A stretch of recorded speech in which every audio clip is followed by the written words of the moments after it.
بسم اللہ الرحمن الرحیم۔ السلام علیکم سامعین گرامی، آپ سن رہے ہیں اپنا پسندیدہ یوٹیوب آڈیو بکس چینل شام کی چائے۔ جی سامعین، انسپکٹر محبوب عالم کی جرم اور سراغ رسانی کی سچی کہانیوں میں سے آج جس کہانی کا انتخاب ہم نے کیا ہے اس کا عنوان ہے خدا کا فیصلہ۔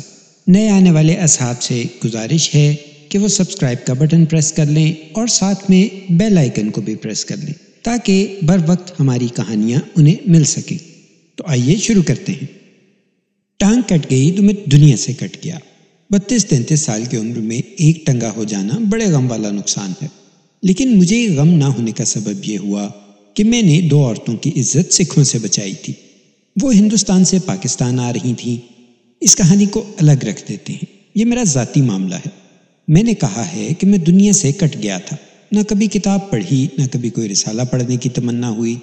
ایک روز اپنے داماد کے گھر گیا تو حکایت دیکھا، اس میں احمد یار خان کا نام پڑھا تو یادیں جاگ پڑی۔ میرے اس پرانے یار کا مجھے پتہ معلوم تھا۔ ایک روز اس کے گاؤں جا پہنچا، یادیں ہمیں وہیں لے گئیں جہاں ہم دونوں تھانے دار تھے۔ ملک مجھے واپس نہیں آنے دے رہا تھا، مجھے ایسا مشتبہ بٹھایا کہ چوتھے روز چھوڑا۔ میری اس کی بہت باتیں ہوئیں۔ ملک بڑا چالاک آدمی ہے، مجھے ایسی پٹیاں پڑھائیں کہ میں نے اپنی تفتیشوں کی کہانیاں لکھنی شروع کر دی۔ میری اردو تھانے والی ہے، آپ خود سیدھی کر لینا۔ ہم پرچے کاٹنے والے اور برآمدگیوں کے مشیر نامے لکھنے والے لوگ ہیں۔ قتل کی یہ واردات 1946 کی ہے، جب سارے ہندوستان میں الیکشن ہو رہے تھے۔ یہ الیکشن مسلمانوں اور ہندوؤں کی ایک طرح کی لڑائی تھی۔ مسلمان اسے غلام ہندوستان کی آخری لڑائی بنانے کے لیے بہت کوشش کر رہے تھے۔ ہمارا نعرہ پاکستان تھا، اگر مسلمان الیکشن ہار جاتے تو پاکستان کبھی نہ بنتا اور ہم برہمنوں کے غلام ہوتے۔ میں بھی مسلمانوں جیسا مسلمان تھا، لیکن تھانے داری کی ہتھکڑیاں میں نے خود پہنی ہوئی تھی۔ اسی واسطے میں قوم کے ساتھ اپنا حق اور فرض ادا نہیں کر سکا۔ میں ایک قصبہ کمال پور کے تھانے کا انچارج تھا۔ کمال پور ایک بڑا قصبہ تھا، تھانہ ایک ہی تھا، لیکن قصبہ شہر کی برابری کرتا تھا۔ اس میں مسلمانوں کی آبادی تھوڑی تھی، ہندو زیادہ تھے۔ قریبی دیہات میں 2 جاگیریں مسلمانوں کی تھیں۔ ایک روز میں ایک تفتیش کے سلسلے میں باہر گیا ہوا تھا، واپس آیا تو اپنے محرر ہیڈ کانسٹیبل پرتاپ سنگھ اور ہیڈ کانسٹیبل نور احمد سے پوچھا کہ میری غیر حاضری میں کوئی رپورٹ کوئی ٹیلی فون تو نہیں آیا؟ پرتاپے نے مذاق کے لہجے میں کہا، ایک پگلی بڑھیا آئی تھی، کہتی تھی بڑے تھانے دار سے ملنا ہے۔ اس سے وجہ پوچھی تو اس نے نہیں بتائی، وہ گھبرائی ہوئی تھی۔ پرتاپ سنگھ اور نور احمد نے بتایا کہ وہ جانے لگی تو ASI رام ناتھ آ گیا۔ بڑھیا کو نورے نے مذاق سے کہا کہ بڑے تھانے دار صاحب آ گئے ہیں۔ بڑھیا نے رام ناتھ کو بڑا تھانے دار سمجھ لیا اور اسے بتایا کہ وہ گھر میں اکیلی رہتی ہے۔ صبح وہ بازار سبزی ترکاری لینے خود جاتی ہے اور گھر کو تالا لگا جاتی ہے۔ جب واپس آتی ہے تو اس کے گھر کی بعض چیزیں ادھر ادھر ہو گئی ہوتی ہیں۔ اسے یقین تھا کہ اس کی غیر حاضری میں کوئی اس کے گھر میں داخل ہوتا ہے اور تلاشی لیتا ہے اور بعض چیزیں ادھر ادھر کر جاتا ہے۔ اس نے رام ناتھ سے پوچھا تو اس نے بتایا کہ باہر کا تالا لگا رہتا ہے، کوئی چیز چوری نہیں ہوتی، لیکن کوئی اندر آتا ضرور ہے۔ میں نے رام ناتھ کو بلا کر پوچھا کہ وہ بڑھیا کون تھی۔ رام ناتھ نے منہ بنا کر کہا، پگلی تھی جی، اکیلی رہتی ہے، بوڑھی ہو گئی ہے، وہمی ہے، دماغ بڑھاپے نے کھا لیا ہے، میں نے چلتا کیا اسے۔ میں نے اسے کہا تھا کہ کل سے تمہارے گھر پولیس کا پہرا کھڑا کر دیں گے۔ پرتاپا، نورا اور رام ناتھ بڑھیا کی بات کو ہنسی مذاق میں ٹال رہے تھے۔ اس سے مجھے مزہ آ رہا تھا، اس واسطے کہ میں بہت تھکا ہوا تھا، کوئی رپورٹ سننے کا موڈ نہیں تھا۔ میں نے بڑھیا کے بارے میں کوئی بات ٹھٹھے مخول میں کی تو ہیڈ کانسٹیبل نور احمد فوراً بولا، جناب اس بڑھیا کی جگہ اس کی بھانجی آ جاتی تو ہم اسے کبھی نہ ٹالتے، آپ کے آنے تک بٹھائے رکھتے۔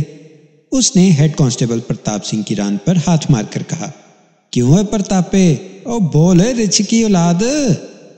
ہائے ہائے سرکار، پرتاپے نے داڑھی اور مونچھوں کے جنگل میں سے دانت نکال کر کہا، وہ آ جائے تو آپ اسے مشتبہ ہی بٹھا لیں گے اور ہم سب کو شہر کی گشت پر بھیج دیں۔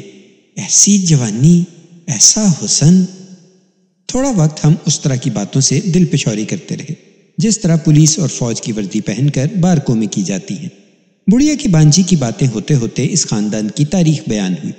نور احمد اور پرتاپ سنگھ اس تھانے میں پرانے تھے۔ بڑھیا جو تھانے میں آئی تھی وہ کوئی معمولی عورت نہیں تھی۔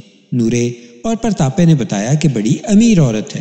اس کا خاوند ریلوے میں ملازم تھا، 4-5 سال گزرے مر گیا تھا۔ وہ پہلے گڈز کلرک تھا اور پکا حرام خور۔ سامان جو ریلوے گاڑی سے بک ہوتا یا آتا تھا وہ اس میں سے اڑا کر بیچ دیتا تھا۔ وہ کسی بڑے شہر میں تھا، اس نے بہت دولت کمائی۔ ریلوے میں وہ اونچے عہدے تک بھی پہنچا۔ اس نے اپنے معمولی سے مکان کو ایسی حویلی بنا دیا جو ہندوؤں کا مقابلہ کرتی تھی۔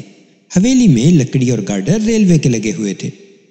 اس شخص نے اپنی پہلی بیوی کو طلاق دے دی تھی اس واسطے کہ بچہ بچی نہیں ہوا تھا۔ اس روز اس گھر میں دوسری بیوی آ گئی۔ اسے وہ اسی طرح لایا تھا جس طرح ریلوے کا اور بلسٹیوں کا سامان اڑا کر لے آتا تھا۔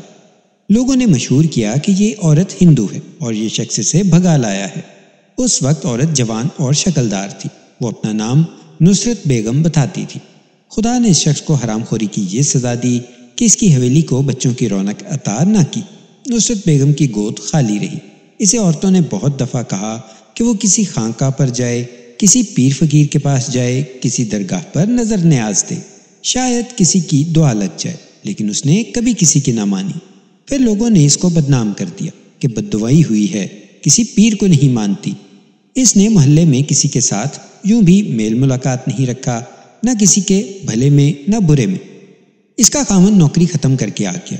ریلوے سے اسے بہت پیسہ ملا اور 3-4 سال بعد وہ مر گیا۔ نصرت بیگم پہلے ہی اکیلی رہنے کی عادی تھی۔ بیوہ ہو کر وہ گھر میں قید ہو گئی۔ تھوڑا عرصہ پہلے حویلی والے محلے میں ایک جوان اور بڑی خوبصورت عورت نے ایک مکان خریدا اور اسے گرا کر پکا مکان بنا لیا۔ اس کے ساتھ 10-11 سال کی عمر کا ایک بیٹا بھی تھا۔ یہ عورت فوراً ہر طرف مشہور ہو گئی، اس واسطے کہ بڑی خوبصورت تھی۔ خوبصورت تو بہت ساری عورتیں ہوتی ہیں، یہ عورت اس واسطے مشہور ہوئی کہ اپنی خوبصورتی سب کو دکھاتی پھرتی تھی۔ سرخی پاؤڈر کا بہت استعمال کرتی تھی۔ اس گلی میں شکاریوں کی آمد و رفت شروع ہو گئی، لیکن عورت اتنی بد چلن نہیں تھی جتنی لوگوں نے مشہور کر دی تھی۔ ویسے شہرت اس کی بہت ہوئی۔ اس کا نام جمیلہ تھا۔ پرتاپا اور نورا مزے لے لے کر اس بڑھیا اور جمیلہ کی باتیں سنا رہے تھے۔ انہوں نے بتایا کہ جمیلہ اپنے آپ کو نصرت بیگم کی بھانجی بتاتی ہے، لیکن نصرت بیگم اس کے ساتھ بھی میل ملاقات نہیں رکھتی۔ جمیلہ کے بارے میں پتہ چلا کہ شہر سے 3-4 میل دور ایک گاؤں کا بہت بڑا ذمہ دار تھا۔ جمیلہ اس کی دوسری بیوی تھی اور اپنی خالہ نصرت بیگم کی طرح اس ذمہ دار کی خاطر گھر سے بھاگ کر آئی تھی۔ ذمہ دار کی پہلے بھی ایک بیوی تھی۔ جمیلہ کا ایک ہی لڑکا ہوا۔ جو 10-11 سال کا ہوا تو ذمہ دار مر گیا۔ یہ لڑکا باپ کی جائیداد کا حصے دار تھا، لیکن ایسا ہوا کہ جمیلہ اپنے بیٹے کے ساتھ شہر میں آ گئی اور یہاں معمولی سا مکان خرید کر اسے بڑا اچھا مکان بنا لیا۔ شاید ذمہ دار کی پہلی بیوی کے بیٹوں نے اسے کچھ نقد رقم دے کر چلتا کیا ہوگا۔ اس کے بیٹے کے متعلق بتایا گیا کہ اب وہ 18-19 سال کا ہو گیا ہے اور وہ آوارہ پھرتا ہے، جوا بھی کھیلتا ہے اور چرس بھی پیتا ہے۔ یہ باتیں ہنسی مذاق کے رنگ میں ہو رہی تھیں اور میں ان باتوں کو گپ شپ سمجھ کر مزے لے رہا تھا۔ بوڑھی نصرت بیگم کو سب نے وہمی اور خپتی بڑھیا کہہ کر خارج کر دیا۔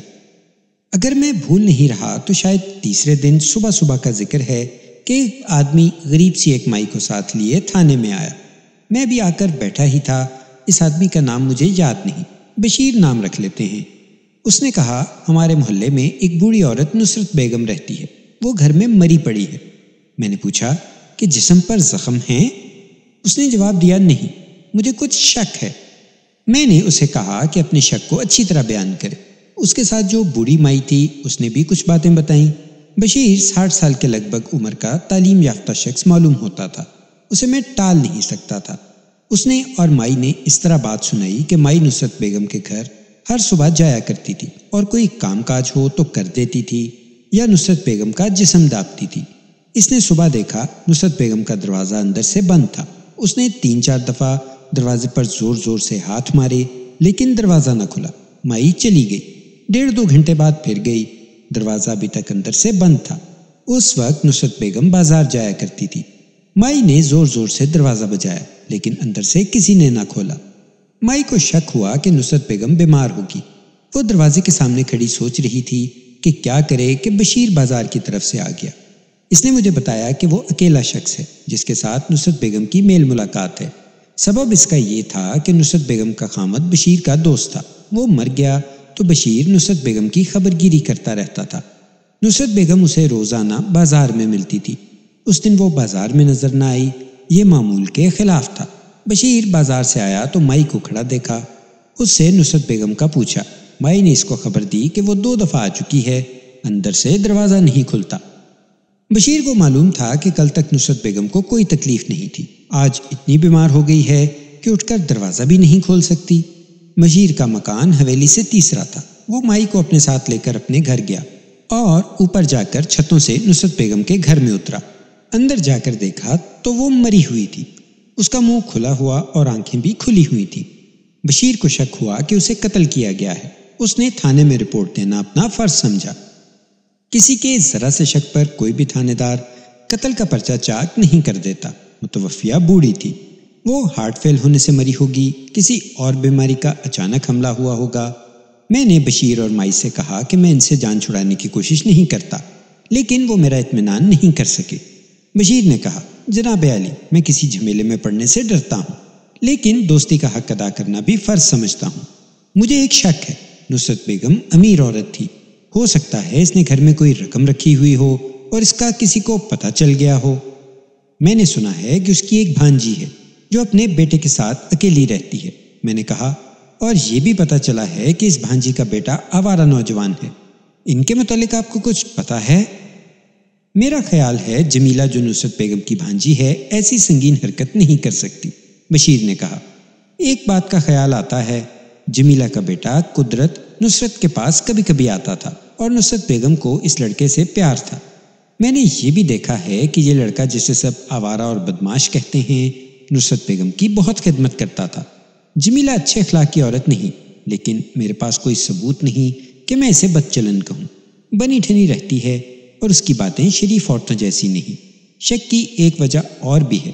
کوئی 1 مہینے سے نصرت بیگم مجھے بتا رہی تھی کہ وہ باہر تالا لگا کر بازار جاتی ہے، لیکن واپس آ کر دیکھتی ہے کہ گھر کی کچھ چیزیں الٹ پلٹ کی گئی ہیں۔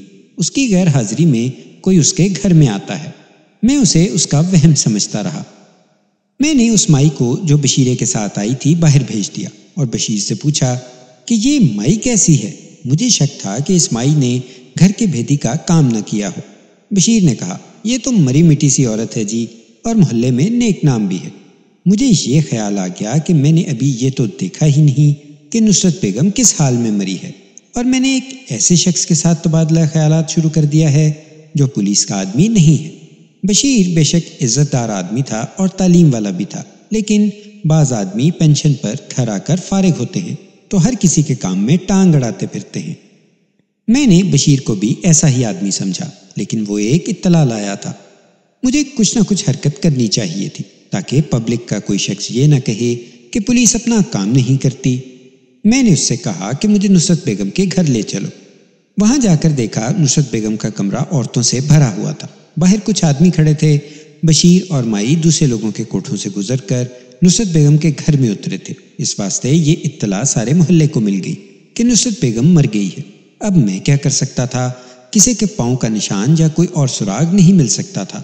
کمرے اور صحن میں عورتوں کا شور ایسا تھا جیسے بہت سارے کوے ایک جگہ جمع ہو گئے ہوں۔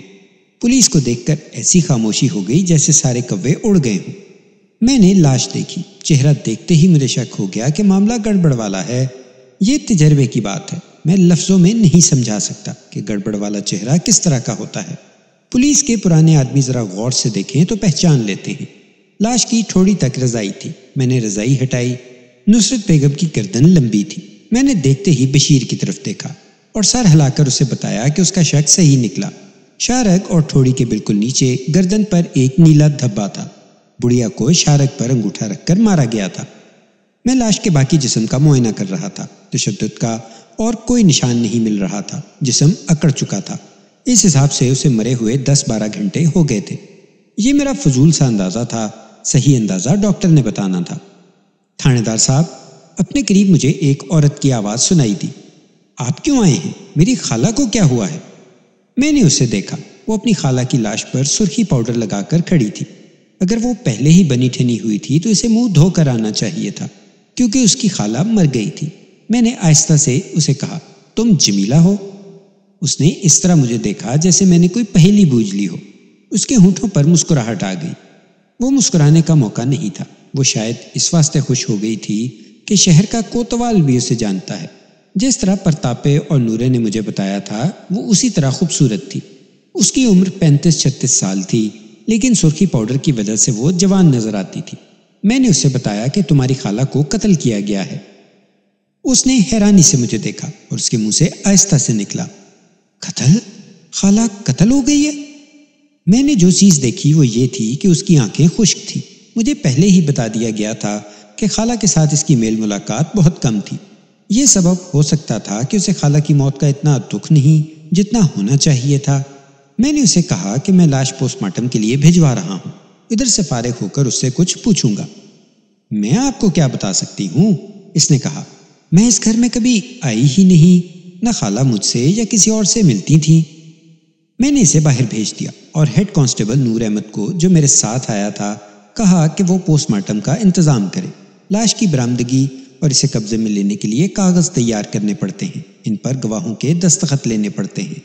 میں نے یہ ساری کارروائی کر کے لاش ہسپتال بھیجوا دی اور باہر کے لوگوں کو گھر سے نکال کر خانہ تلاشی شروع کر دی۔ نصرت بیگم سلیقے والی عورت معلوم ہوتی تھی۔ گھر کا سارا حال اور ناک نقشہ امیروں والا تھا اور صاف ستھرا۔ اس طرح نہیں لگتا تھا کہ چیزیں اور برتن وغیرہ بے ترتیبی سے ادھر ادھر پڑے ہوں۔ لاش ایک کانسٹیبل کی نگرانی میں محلے کے 4 آدمی چارپائی پر اٹھا کر لے گئے۔ ہیڈ کانسٹیبل نور احمد میری مدد کے لیے میرے ساتھ رہا۔ پولیس مشین کی طرح خانہ تلاشی لیا کرتی ہے، یعنی آنکھیں بھی باندھ دو تو بھی پولیس والے گھر کی تلاشی لے لیتے ہیں۔ انہیں ٹریننگ اور مشق ہوتی ہے، اور کانسٹیبلوں کو کوئی اپنی پسند کی چیز جیب میں ڈال لینے کی بھی بہت مشق ہوتی ہے۔ گھر والوں کو پتہ بھی نہیں چلنے دیتے۔ نورا ایک کانسٹیبل کو ساتھ لے کر ایک کمرے میں غائب ہو گیا۔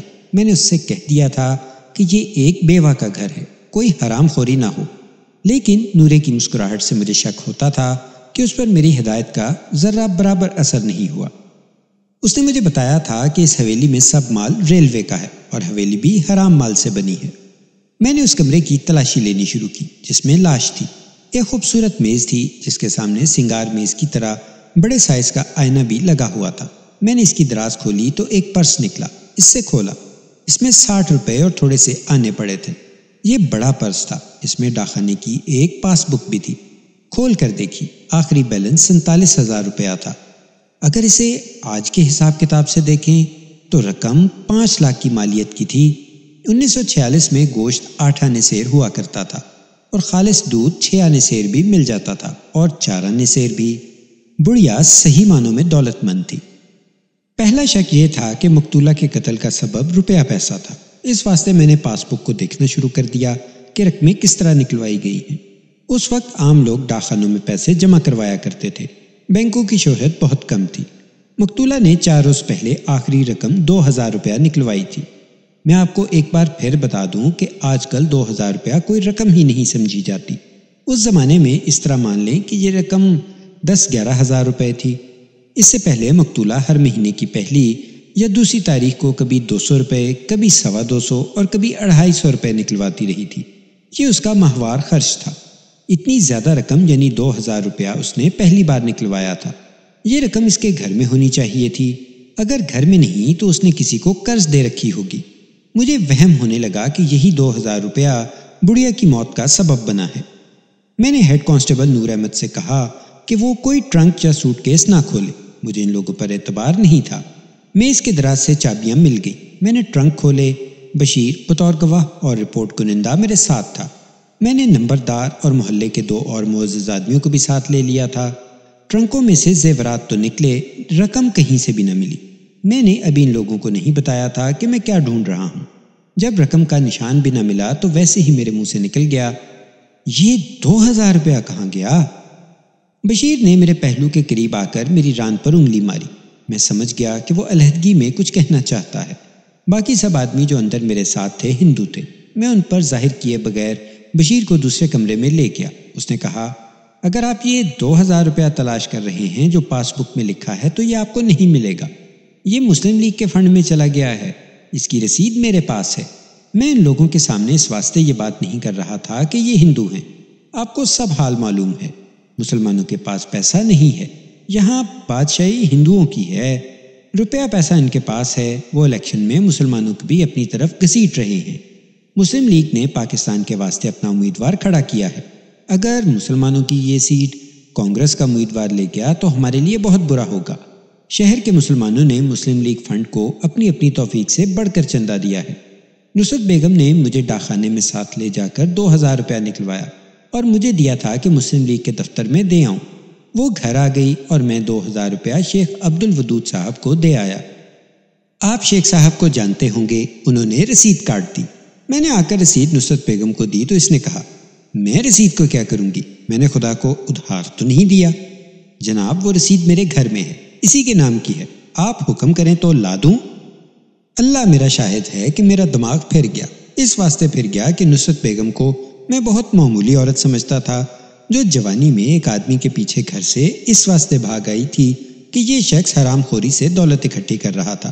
لیکن بشیر کی بات سن کر یہ عورت میرے واسطے محترمہ فاطمہ جناح بن گئی۔ بشیر نے اسی وقت مجھے اپنے گھر سے رسید لا کر دے دی۔ میں نے رسید پر نصرت بیگم کا نام پڑھا۔ میں 2 منٹ اس نام کو غور سے دیکھتا رہا۔ وہ مسلم لیگ کو اتنی زیادہ رقم نہ دیتی تو اسے کون پکڑ سکتا تھا؟ وہ علاقہ پاکستان کو نہیں مل سکتا تھا، وہ پاکستان کی سرحد سے بہت ہی دور ہے۔ لیکن نصرت بیگم اسلام کی شیر بچی معلوم ہوئی تھی۔ میں نے اس کے بارے میں تفتیش کے دوران بشیر سے جو کچھ معلوم کیا تھا وہ ابھی آپ کو بتا دیتا ہوں۔ وہ کمال پور سے 70-72 میل دور کے ایک کمال پور جیسے قصبے کی رہنے والی تھی۔ اس نے اب آخری عمر میں بشیر کو سنایا تھا کہ وہ اس خامد کے ساتھ کس طرح آئی تھی۔ نصرت بیگم کی ابھی شادی نہیں ہوئی تھی۔ یہ شخص جو بعد میں اس کا خامد بنا اسی شہر میں ملازم تھا۔ بشیر نے بتایا کہ وہ ایکٹر آدمی تھا اور شکلدار بھی تھا۔ وہاں اس کی دوستی نصرت بیگم کے رشتہ داروں سے ہو گئی۔ ان کے گھروں میں آنا جانا ہو گیا اور نصرت بیگم سے ملاقات ہو گئی۔ یہ امیر ذمہ داروں کا خاندان تھا۔ نصرت بیگم کی منگنی ایک ذمہ دار کے بیٹے سے ہو گئی جو شرابی کبابی تھا اور طوائفوں کے ساتھ رنگ رلیاں مناتا تھا۔ یہ نصرت بیگم کو منظور نہ تھا۔ اس کا دل اسی شخص سے لگ گیا تھا۔ اس نے اسے بتایا۔ اس شخص نے اسے کہا کہ وہ ریلوے سے اتنا کما رہا ہے جتنا جاگیردار جاگیروں سے کماتے ہیں۔ نصرت بیگم نے اسے کہا کہ اسے دولت نہیں چاہیے، شریف خامد چاہیے جو صرف اسی کا ہی ساتھی بن کر رہے۔ اس شخص نے اس سے کہا کہ وہ اس کا شریف خامد بنے گا۔ دونوں نے معاملہ طے کر لیا۔ اس شخص نے اوپر کسی کو رشوت دے کر کمال پور میں تبادلہ کروا لیا اور نصرت بیگم کو ساتھ لے آیا۔ میں بہت حیرت میں ہوں کہ نصرت بیگم کو تلاش کرنے کوئی نہ آیا۔ انہیں شاید اس شخص پر شک نہیں ہوگا۔ نصرت بیگم نے یہاں کسی کو نہیں بتایا تھا کہ وہ کہاں کی رہنے والی ہے، شاید اس واسطے سب کہتے تھے کہ ہندو ہے۔ اس نے بشیر کو آخری دنوں میں بتایا تھا کہ اس شخص کے ساتھ شادی کر کے اسے معلوم ہوا کہ یہ ریلوے کا اور لوگوں کا مال ہضم کر رہا ہے اور اسی ذریعے سے وہ جاگیرداروں کی طرح دولت کما رہا ہے۔ تو نصرت بیگم کو یہ بہت برا لگا۔ اس نے خامد سے کہا کہ اسے ایسی دولت نہیں چاہیے، اسے شریف خامد اور پیار کرنے والا خامد چاہیے۔ اس نے بے شک بڑے امیر ذمہ دار گھروں میں شہزادیوں کی طرح پرورش پائی تھی، لیکن اسے بدی اور بدکاری سے نفرت تھی۔ خامد پکا حرام خور تھا، وہ باز نہ آیا۔ نصرت بیگم نے اس لحاظ سے اچھی زندگی نہیں گزاری۔ خدا نے اولاد بھی نہ دی، نقص خامد میں تھا۔ نصرت بیگم گھر سے بھاگی ہوئی تھی، اس کا کوئی اور ٹھکانہ نہیں تھا۔ خامد نے اس کو پیار محبت بہت دیا اور اس کی بہت خدمت کی، عیش و عشرت نہیں کی۔ حرام کا کمایا، حلال کا کمایا، سب نصرت بیگم کے آگے رکھ دیا۔ نصرت بیگم نے سنبھال لیا لیکن خوشی نہیں ہوئی۔ پھر خامد اپنی گزار کر مر گیا۔ اس نے سارا پیسہ نصرت بیگم کے نام ڈاک خانے میں جمع کروا دیا تھا، باقی زیور بنا کر اسے دے دیا تھا۔ یہ باتیں سن کر مجھے نصرت بیگم کے قتل کا بہت افسوس ہوا۔ یہ تو میری اپنی ماں بہن قتل ہو گئی تھی، ایک عظیم عورت کو کسی نے قتل کر دیا تھا۔ میرا خون گرم ہو گیا۔ میں نے ارادہ کر لیا کہ جو آگے آئے گا اسے پھانسی دلواؤں گا۔ سب سے پہلے تو مجھے یہ معلوم کرنا تھا کہ قتل کا سبب کیا تھا۔ قتل کی واردات ہو جائے تو سب سے پہلے سبب معلوم کیا جاتا ہے۔ سبب کئی ہوتے ہیں، دشمنی، ڈاکہ، رقابت، کسی لڑکے لڑکی کے رشتے کا معاملہ، جائیداد کا تنازع، اور ایسے بہت سے سبب ہوتے ہیں۔ اس کا پتہ چل جانے سے مجرم کا سراغ لگانا ذرا آسان ہو جاتا ہے۔ یہاں معاملہ کچھ اور تھا۔ ٹرنکوں میں سونے کے زیورات موجود تھے، کسی بھی چیز کو ہاتھ نہیں لگایا گیا تھا۔ پاس بک بھی موجود تھی۔ اگر مقتولہ بہت پہلے قتل ہوئی ہوتی تو یہ سبب ہوتا کہ اس کے ماں باپ کو اب پتہ چلا ہے کہ وہ گھر سے بھاگ کر یہاں آ گئی ہے، اس واسطے انہوں نے غیرت میں آ کر اسے قتل کر دیا۔ اب تو وہ بہت بوڑھی ہو چکی تھی، اس کے ماں باپ مر کر خاک ہو چکے تھے۔ میں نے ان معزز اشخاص سے جو میرے ساتھ تھے اور نمبردار سے کہا کہ انہیں معلوم ہونا چاہیے کہ مقتولہ کی کسی کے ساتھ دشمنی تھی۔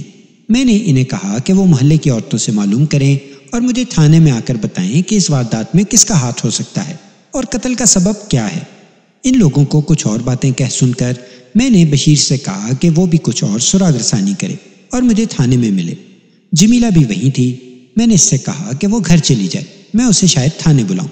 میں نے حویلی کو تالا لگا کر سر بمہر کرنے کا انتظام کیا اور مائی کو ساتھ لے کر میں تھانے چلا گیا۔ اس مائی سے مجھے امید تھی کہ کوئی سراغ مل جائے گا۔ تھانے میں لے جا کر میں نے مائی سے کہا کہ وہ بالکل نہ ڈرے اور جو کچھ بھی جانتی ہے بتا دے تاکہ میں قاتل کو پکڑ سکوں۔ میں نے اس سے پوچھا کہ نصرت بیگم کیسی عورت تھی۔ اس کے آنسو نکل آئے اور اس نے کہا، آپ کو کیا معلوم آج کتنے بچے بے آسرا ہو گئے ہیں۔ میرا بڑھاپا بیگم صاحب کے آسرے پر گزر رہا تھا۔ وہ غریب گھروں کے 4-5 بچوں کا خرچ ہر مہینے انہیں دیا کرتی تھی۔ میں آپ کو اور کیا بتاؤں کہ بیگم صاحبہ کیسی عورت تھی۔ آپ کہتے ہیں تو میں مان لیتی ہوں کہ بیگم صاحبہ کو کسی نے قتل کیا ہے۔ میں تو کہتی ہوں کہ ایسی عورت کو کوئی بھی قتل نہیں کر سکتا۔ اس طرح کی مائیاں گھروں کے اندر کے حالات بلکہ عورتوں کے دلوں کے حالات بھی جانتی ہیں۔ میں نے اس سے پوچھا کہ اس کے دماغ میں کیا آتی ہے کہ اسے کس نے قتل کیا ہوگا۔ اگر دشمنی کی بات کرتے ہو تو میں اس کی بھانجی کا نام لوں گی۔ مائی نے کہا، اس کا نام جمیلہ ہے، محلے میں اسے جمیلو کہتے ہیں۔ بیگم صاحبہ کہا کرتی تھیں کہ مجھے اس عورت کی صورت زہر لگتی ہے۔ دشمنی کی وجہ کیا تھی؟ میں نے پوچھا۔ کیا جمیلہ بیگم کی سگی بھانجی ہے؟ جمیلو بیگم صاحبہ سے کبھی کبھی پیسے مانگا کرتی تھی، مائی نے کہا۔ بیگم صاحبہ نہیں دیتی تھیں، وہ بیگم صاحبہ کی سگی بھانجی ہے۔ جمیلہ کے ساتھ تمہاری بھی کبھی بات ہوئی ہے؟ کئی دفعہ ہوئی ہے، مائی نے بتایا۔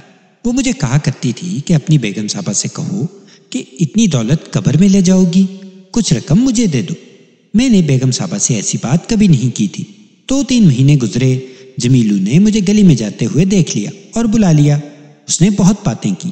اس نے یہ بھی کہا تھا کہ تمہاری بیگم مر جائے گی تو یہاں میرے سوائے اس کا کون وارث ہے؟ میں ہی ہوں۔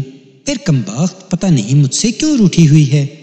جمیلہ کا ایک بیٹا بھی تھا جس کے بارے میں مجھے پتا چلا تھا کہ چرسی اور جواریہ ہے۔ مائی سے پوچھا تو اس نے بتایا کہ وہ تو کئی روز گھر ہی نہیں آتا، وہ ماں کے ہاتھ سے نکل گیا ہے۔ مائی کو یہ پتا نہیں تھا کہ ماں بیٹے کے آپس کے تعلقات کیسے ہیں۔ یہ رائے میں نے سوچی تھی کہ ماں بدمعاش ہے اور بیٹا چرسی اور جواریہ۔ اس واسطے یہ ہو سکتا ہے کہ ماں نے نصرت بیگم کی حویلی اور روپے پیسے کے واسطے اپنے بیٹے سے اسے قتل کروا دیا ہو۔ مجھے یاد آ گیا کہ مجھے بتایا گیا تھا کہ نصرت بیگم کو اس لڑکے کے ساتھ پیار تھا اور لڑکا اس کے گھر جایا کرتا تھا۔ اس سے میری رائے مضبوط ہو گئی۔ اس طرح کے آوارہ نوجوان جن کو نشے اور جوئے کی لت پڑ جائے وہ کسی کے سگے نہیں ہوتے۔ ضرور اس لڑکے نے نصرت بیگم کو ڈنک مارا ہے۔ میں نے مائی سے بہت ساری باتیں پوچھی۔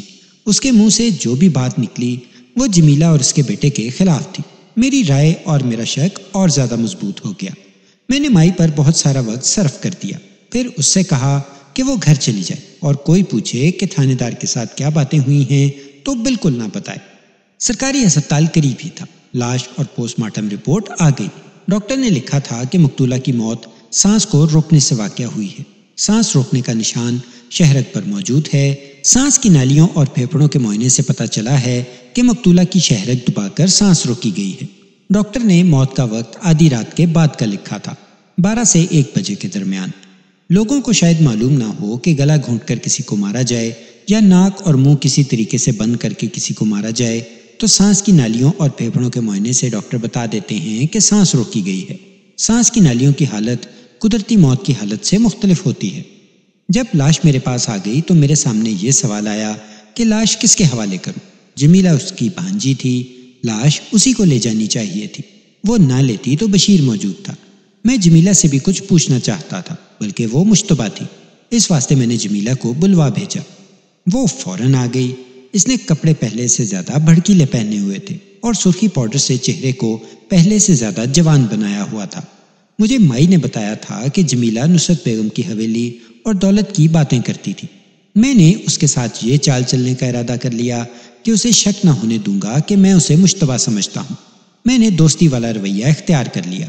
میں نے اس سے کہا، اب تم ہی اس کی والی وارث ہو، اس کا جو کچھ بھی تھا وہ سب تمہارا ہے، اس واسطے اس کی لاش بھی تم ہی لے جاؤ گی۔ ہاں جی، اور کون لے جائے گا؟ اس نے کہا۔ خالہ کے گھر کی چابی کس کے پاس ہے؟ لاش اپنے گھر نہیں لے جاؤ گی؟ میں نے کہا۔ میں تمہاری عزت کے خیال سے کہہ رہا ہوں کہ لاش اپنے گھر لے جاؤ۔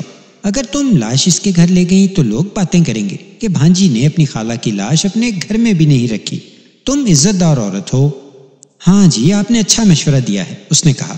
میں لاش اپنے گھر لے جاؤں گی، لیکن اس کے گھر کی چابی اور ٹرنکوں کی چابیاں مجھے دے دیں۔ میں نے اسے بتایا کہ میں ابھی اسے چابیاں نہیں دے سکتا۔ میں یہ دیکھنا چاہتا تھا کہ اس کی دلچسپی اپنی خالہ کی لاش کے ساتھ ہے یا اس کی حویلی اور مال کے ساتھ۔ اس واسطے میں نے حویلی اور مال کی ایسی باتیں کی کہ اس سے اتنی جلدی نہیں مل سکتا۔ پھر میں یہ بھی کہتا رہا کہ سب مال و دولت اسی کا ہے۔ اس نے لاش کی بات ہی گول کر دی اور مجھ سے پوچھنے لگی کہ حویلی اور مال و دولت اسے کس طرح ملے گا؟ کیا وہ حویلی پر اپنے آپ قبضہ کر لے گی یا کوئی عدالتی کارروائی ہوگی؟ میں نے اس سے کہا کہ میں اسے سب کچھ بہت جلدی دلا دوں گا۔ اس کا چہرہ اور زیادہ چمکنے لگا۔ وہ چونکہ ایک کھوکھلی عورت تھی، اس واسطے اس کی نیت فوراً ظاہر ہو گئی اور میرا شک بہت پکا ہو گیا۔ اس نے مجھے اپنا ہمدرد سمجھ لیا۔ میں نے جو چال چلی تھی وہ کامیاب ہو گئی۔ لاش باہر پڑی تھی اور لاش کی وارث میری دوستی کا دم بھر رہی تھی۔ میں نے اسے اچھی طرح اپنے جال میں پھانس لیا۔ اس نے مجھے کسی اور ہی لہجے میں کہا، کبھی میرے گھر آئیں؟ اس نے ذرا آہستہ سے کہا۔ میں اکیلی ہوتی ہوں، ضرور آئیں۔ میں نے اسی کے لہجے میں کہا، میں اسی انتظار میں تھا کہ تم کہو تو میں آؤں، میں ضرور آؤں گا۔ اس نے کچھ سوچا اور پھر کہا، لیکن ایک بات دل میں رکھیں، میں خود آپ کو یہاں آ کر بتاؤں گی کہ آج آ جائیں، پھر آپ آئیں۔ ایسا نہ ہو کہ میرے بتائے بغیر آپ آ جائیں اور میں گھر میں نہ ہوں۔ وہ کچے اخلاق کی عورت تھی اور میں پکا تھانے دار۔ وہ جب سوچ میں پڑ گئی تو میں سمجھ گیا کہ وہ کیا سوچ رہی ہے۔ اس نے جب سوچ کر کہا کہ وہ مجھے بتائے گی تو میں آؤں، تو میری سوچ صحیح نکلی۔ اس کے پاس اور بھی کوئی آتا ہوگا۔ یہ اس کے لیے خطرناک تھا کہ میں اس کے گھر چلا جاؤں اور وہاں کوئی اور موجود ہو۔ میں نے باتوں باتوں میں یاری پکی کر لی اور میں وہ باتیں پوچھنے لگا جن کا تعلق اس کی زندگی وغیرہ کے ساتھ تھا۔ میں نے اس سے پوچھا کہ یہ کیسے ہوا کہ خالہ بھانجی ایک ہی شہر اور ایک ہی محلے میں اکٹھی ہو گئیں۔ وہ مجھ سے کچھ بھی چھپا نہیں رہی تھی۔ میرا سوال ابھی ختم نہیں ہوا تھا کہ اس نے بولنا شروع کر دیا۔ وہ بھی اپنی خالہ کی طرح گھر سے بھاگ آئی تھی اور شادی کر لی تھی۔ اس کے خاوند کی پہلے بھی ایک بیوی تھی جس سے 2 بیٹے تھے۔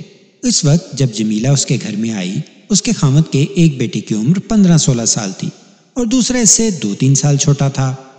یہ شخص جس کے پیچھے جمیلہ گھر سے نکلی تھی، کمال پور سے 3-4 میل دور ایک گاؤں کا بڑا ذمہ دار تھا اور جمیلہ کے خاندان کے ساتھ اس کی دور پار کی رشتہ داری تھی۔ اسی سلسلے میں ان کا ایک دوسرے کے ہاں آنا جانا تھا۔ نصرت بیگم اسی واسطے گھر سے بھاگی تھی کہ اس کی شادی ایک عیاش آدمی کے ساتھ کی جا رہی تھی، لیکن جمیلہ اس واسطے گھر سے بھاگی کہ یہ ذمہ دار اسے اچھا لگا تھا۔ جمیلہ نے مجھے بتایا کہ اس شخص نے اسے بڑے سبز باغ دکھائے تھے اور جمیلہ سے کہا تھا کہ وہ اس کے حسن پر مر مٹا ہے۔ جمیلہ کو یہ معلوم تھا کہ اس شخص کی پہلے بیوی ہے جس کے بچے بھی ہیں۔ اس شخص نے اس سے کہا تھا کہ وہ جائیداد کا وارث جمیلہ کے بچوں کو بنائے گا۔ جمیلہ نوجوان تھی، اس کی شادی بال بچے دار شخص کے ساتھ نہیں ہو سکتی تھی۔ اس نے یہ طریقہ اختیار کیا کہ اس شخص کے پیچھے گھر سے نکلی اور ان کی شادی ہو گئی۔ جمیلہ نے بتایا کہ اس کی خامد کی پہلی بیوی نے فساد مچا دیا۔ اس کے والدین اور بھائیوں نے جمیلہ کے خامد کو قتل کی دھمکیاں دی۔ جمیلہ کے والدین بھی آ گئے، لیکن جمیلہ کی شادی ہو چکی تھی۔ وہ مجبور ہو گئے اور لعنت ملعنت کر کے چلے گئے۔ اس کے خامد نے منت سماجت کر کے برادری کو راضی کر لیا۔ وہ کمزور آدمی نہیں تھا، بہت ساری جائیداد کا مالک تھا۔ اس نے اپنی بیوی کا منہ بند کر دیا، لیکن گھر اور ذمہ داری پر راج پہلی بیوی کا ہی رہا۔ خامد کی طرف سے جمیلہ کو کوئی تنگی ترشی نہ ہوئی، لیکن وہ ایک داشتہ کی طرح رہی کہ جس کا جائیداد اور گھر کے معاملے میں دخل نہیں ہوتا۔ جمیلہ نے بتایا کہ اس سے سب سے زیادہ نقصان یہ ہوا کہ اس کا ایک بیٹا پیدا ہوا۔ وہ جب بڑا ہوا تو اس کے ساتھ اچھوتوں والا سلوک ہونے لگا۔ پہلی بیوی کے بیٹے لڑکپن کی عمر میں تھے۔ وہ جمیلہ کے بیٹے قدرت کو منہ نہیں لگاتے تھے، بلکہ اسے دھتکارتے اور کبھی کبھی مار پیٹ بھی کر لیتے تھے۔ وہ اپنی ماں کے کہنے پر ایسا کرتے تھے۔ ماں نے انہیں سمجھا دیا تھا کہ یہ بچہ تمہاری جائیداد کا حصے دار بنے گا۔ اس سلوک کا قدرت پر یہ اثر ہوا کہ وہ دوسرے بچوں کے ساتھ جا کھیلتا تھا اور وہ بچے اچھے خاندانوں کے نہیں تھے۔ بچے کو اس عمر میں بری عادتیں پڑ گئیں۔ اس کا باپ پہلی بیوی کے ڈر سے اس کا زیادہ خیال نہیں رکھتا تھا۔ قدرت 10 سال کا ہوا تو جمیلہ کا خامد مر گیا۔ اس وقت تک جمیلہ کے خاوند کے پہلے بیٹے اتنے جوان ہو چکے تھے کہ دونوں کی شادیاں ہو چکی تھیں۔ اس گھر میں اب جمیلہ کے واسطے کوئی جگہ نہیں تھی، لیکن وہ مرنے والے کی بیوی تھی، جائیداد میں اس کا حق بنتا تھا۔ اگر جمیلہ کا کوئی آسرا ہوتا تو وہ دعویٰ مقدمہ کر کے اپنا حق وصول کر لیتی، مگر وہاں ساری برادری اس کے خلاف تھی۔ اس نے تھوڑا سا شور شرابہ کیا تو اس کے خاوند کے بیٹوں نے اور اس خاندان کے 2 بڑے چودھریوں نے جمیلہ سے کہا کہ اس نے زیادہ شور شرابہ کیا تو اس کے بیٹے کی جان کو خطرہ پیدا ہو جائے گا، اس واسطے اس کی بہتری یہ ہے کہ اسے ایک مکان میں شہر بنوا دیں گے اور کچھ نقد رقم دے دیں گے اور وہ شہر میں آباد ہو جائے، اور وہ جوان اور خوبصورت ہے، کسی کے ساتھ شادی کر لے۔ وہ اب اتنی جوان تو نہیں رہی تھی لیکن خوبصورت ضرور تھی۔ اس نے اپنے خاوند کے بیٹوں کی دھمکی سمجھ لی تھی، حالات اور انسان اس کے خلاف تھے، وہ مان گئی۔ اب وہ شہر میں جس مکان میں رہ رہی تھی یہ اسے ان لوگوں نے بنوا دیا تھا اور اسے 30,000 روپیہ نقد اور گھر کا سامان دے دیا تھا۔ یہ اتفاق کی بات تھی کہ اس کی خالہ نصرت بیگم اسی شہر اور محلے میں آباد تھی۔ وہ بوڑھی ہو چکی تھی۔ یہ نصرت بیگم کے قتل کے 6 سال پہلے کا واقعہ ہے کہ جمیلہ یہاں آئی تھی۔ نصرت بیگم نے اسے پہلی ملاقات میں ہی پہچان لیا تھا۔ وہ نصرت بیگم کو نہیں پہچان سکی تھی، اس واسطے کہ نصرت بیگم بوڑھی ہو گئی تھی۔ اس بڑھیا نے اس سے کہا تھا کہ وہ اس کی خالہ نصرت بیگم ہے۔ جمیلہ بہت خوش ہوئی، لیکن بوڑھی خالہ نے اس کے ساتھ کوئی واسطہ نہ رکھا۔ شروع میں 2-3 دفعہ اس سے کہا کہ شادی کرنا چاہو تو میں کروا دوں گی۔ جمیلہ نے شادی کی طرف دھیان نہ دیا۔ وہ مجھے اپنی کہانی یہاں تک کھل کر سناتی رہی، لیکن اس کے بعد اس کی زبان اکھڑ گئی۔ میں سمجھ رہا تھا کہ وہ مجھ سے اپنی در پردہ زندگی پردے میں ہی رکھنے کی کوشش کر رہی ہے۔ میں نے ایکٹنگ کی اور کہا، اب تم اتنی بڑی حویلی اور اتنے سارے زیورات اور مال و اسباب کی مالک ہو گئی ہو، تم نے مجھے اپنا دوست بنا کر اپنے گھر بلایا ہے، مجھ سے چھپانے کا کیا فائدہ؟ میں نے فلموں کی طرح عشق و محبت کے مکالمے بولے تو اس کی زبان چل پڑی۔ اس نے 2 مسلمانوں کے نام بتا دیے جن کی وہ در پردہ اندھیرے میں داشتہ بنی رہی، اور وہ اسے روپیہ پیسہ دیتے رہے۔ کہتی تھی کہ اب ان کے ساتھ اس کا تعلق ٹوٹ چکا ہے۔ مختصر یہ کہ وہ بنی ٹھنی رہتی تھی، لیکن ایسی بد نہیں تھی کہ ہر کسی کے ساتھ تعلق جوڑ لیتی۔ اسے کسی کی محتاجی نہیں تھی۔ ماں بیٹا نصرت بیگم کی طرح گزارا کرتے تو اس زمانے میں 30,000 روپیہ ساری عمر کے لیے بہت تھا۔ وہ اپنی بوڑھی خالہ کی طرح یہ رقم ڈاکخانے میں رکھتی تو اسے اتنا سود ملتا جو اس کے ماہوار خرچ میں اسے مدد دیتا، لیکن اس کا دماغ اسے کسی اور طرف لے گیا تھا۔ وہ اپنی جوانی اور خوبصورتی کے ذریعے دوسروں کے دلوں پر راج کرنا چاہتی تھی، اسی واسطے سرخی پاؤڈر کا استعمال زیادہ کرتی تھی۔ میں نے اس سے پوچھا کہ وہ نصرت بیگم سے پیسے مانگتی رہی ہے۔ وہ مان گئی اور کہنے لگی کہ خالہ ہر کسی کی مدد کرتی تھیں، صرف اسے کچھ نہیں دیتی تھیں۔ اس نے خالہ سے کہا کہ اس کا بیٹا پڑھنے کی طرف توجہ نہیں دیتا، اسے سنبھال لے۔ خالہ نے یہ مان لیا، لیکن لڑکا نہ مانا۔ بعد میں لڑکا نصرت بیگم کے گھر جاتا رہا اور اسے بتاتا رہا کہ نصرت بیگم اس سے پیار کرتی ہیں اور کبھی کبھی پیسے بھی دیتی ہیں۔ اپنے لڑکے کے بارے میں اس نے بتایا کہ اب 17-18 سال کی عمر میں وہ بالکل ہاتھ سے نکل گیا ہے۔ اس نے گھر سے تعلق توڑ لیا تھا، کبھی کبھی آ جاتا تھا اور تھوڑی دیر بعد چلا جاتا تھا۔ میں نے جمیلہ سے پوچھا کہ اس کا بیٹا آوارہ بدماش ہو کر بھی نصرت بیگم کے گھر جاتا رہا ہے۔ اس نے کہا کہ یہی تو میرا رونا ہے۔ وہ خالہ کے گھر آتا رہا اور اس مائی نے جو خالہ کے گھر کام کرتی ہے بتایا تھا کہ خالہ تمہارے بیٹے سے بہت پیار کرتی ہے۔ وہ آتا ہے تو اسے روٹی کھلاتی ہے، اسے کہتی ہے کہ نہا لو، اسے پیسے دیتی ہے۔ اس کا مطلب تو یہ ہے کہ خالہ نے میرے بیٹے کو خراب کیا ہے۔ میں تو کہتی ہوں کہ اسی نے میرے بیٹے کو میرے خلاف کیا ہے۔ اس کے ساتھ پیار کرتی ہے تو اسے اپنے گھر کیوں نہیں رکھ لیا تھا؟ یہ تو میں نے بھی سوچا تھا کہ اس بدکرماش لڑکے کے ساتھ نصرت بیگم کے پیار کا مطلب کیا تھا۔ جمیلہ تو کچھ اور کہہ رہی تھی، لیکن مجھے کچھ اور شک ہو رہا تھا۔ قدرت نصرت بیگم سے پیسے ہتھیانے آتا ہوگا۔ اسی بدکماش نوجوان نے بڑھیا کو ڈرا دھمکا کر رکھا ہوگا۔ بڑھیا قدرت کو غنڈہ ٹیکس دیتی ہوگی، مگر قتل کا مہمہ میری عقل میں نہیں آ رہا تھا۔ اگر قدرت قاتل ہوتا تو ٹرنکوں میں زیورات نہ ہوتے۔ یہ ممکن تھا کہ مقتولہ نے گھر میں رقم رکھی ہوئی ہوگی، قدرت اس سے یہ مانگتا ہوگا جو بڑھیا نے اسے نہ دی۔ اس نے بڑھیا کو قتل کر دیا اور رقم لے گیا۔ اسے زیورات سے ڈر ہوگا کہ بیچتے ہوئے پکڑا جائے گا۔ میں نے جمیلہ سے پوچھا کہ اسے معلوم ہے کہ قدرت کہاں ہے؟ نہیں، جمیلہ نے جواب دیا۔ وہ 15-16 دن ہوئے گھر آیا تھا، پھر نظر نہیں آیا۔ میں سامعین سے ایک عرض کرنا چاہتا ہوں۔ واردات اور تفتیش کی کہانی اگر پوری لکھی جائے تو ایک کتاب بنتی ہے، مثلاً پولیس مشتبہ سے تفتیش اور جرا کرتی ہے تو ایک ایک مشتبہ کے ساتھ پوری رات گزر جاتی ہے۔ مخبر کوئی رپورٹ دیتے ہیں تو وہ بہت لمبی ہوتی ہے۔ اگر تھانے دار پورا بیان تحریر کرے تو اسے فلاں شک کیوں ہوا تو اس کے لیے بہت سارے صفحے درکار ہوتے ہیں۔